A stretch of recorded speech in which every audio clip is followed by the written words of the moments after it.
Assalamu alaikum wa rahmatullahi wa barakatuh. My name is Sarah and I work as a senior sales consultant in London. In the West, in order to study a degree course, you can take student loans as the yearly fees are extremely high for one to pay. Hence, it is easier to take a student loan. Student loan in the West does consist of interest. However, the condition of paying back the student loan is to earn more than £25,000 a year. Otherwise, you don't have to pay it back. And after 30 years, or if a person dies, this loan will be written off. Is it still okay? Otherwise, Muslims would not be able to study or attend a university as you have to take loan in order to be educated. What should one do? Allah subhanahu wa ta'ala says in the glorious Quran in Surah Baqarah chapter number 2, verse number 278 and 279, يا أيها الذين آمنوا اتقوا الله وذروا ما بقي من الربا إن كنتم مؤمنين. O you believe, fear Allah and give up your demands of riba if you are believers. فإن لم تفعلوا, if you do not do so, فأذنوا بحرب من الله ورسوله. So be prepared that Allah and His Messenger will wage a war against you. So riba, it is completely prohibited in Islam. Dealing in riba, it is haram in Islam. And according to Imam al-Dhahabi, he writes in his book Al-Kabair, the 70 major sins, he says that riba, it is the 12th major sin in Islam. So dealing in riba, it is completely prohibited, it is haram. Now, as you have asked in your question regarding a student loan, and you only have to repay this loan if you earn more than £25,000 a year. Even in this situation, you cannot agree with this contract.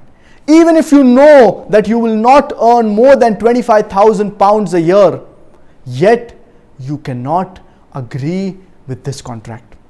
Because you are agreeing that in this situation you will pay riba, you will deal in riba. So this is completely prohibited in Islam. I am aware that there are certain Western so-called scholars who say that it is permitted to take a student loan, to take a home loan, to take a house loan, even if it involves in riba. But the verse of the glorious Quran, it is clear in the prohibition of dealing with riba. And dealing in riba, it is a major sin. So we should abstain from dealing in riba. And if you want to study, so there are other solutions. The first is that you can apply for scholarship. The second is that you can take a loan from an Islamic Sharia compliant bank. The third is that you approach an Islamic organization who will finance your education or who will give you a loan for your education. But in no way should you take riba.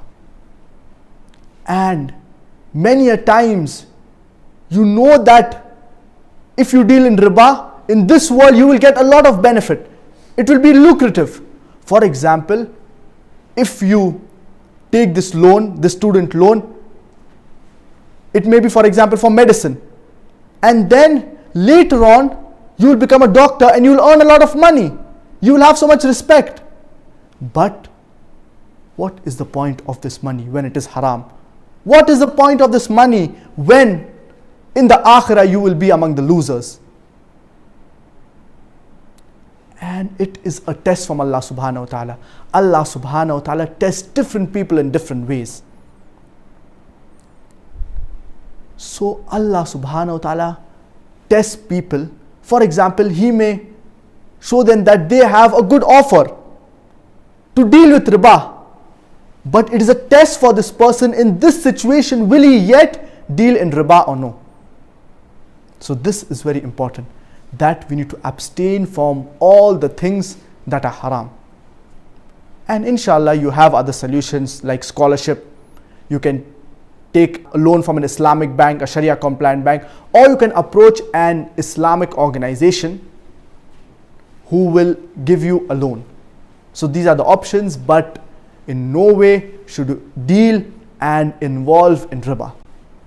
because riba, it is clearly prohibited in Islam and it is from among the major sins. So no one should take it lightly. So you should totally abstain from dealing in riba.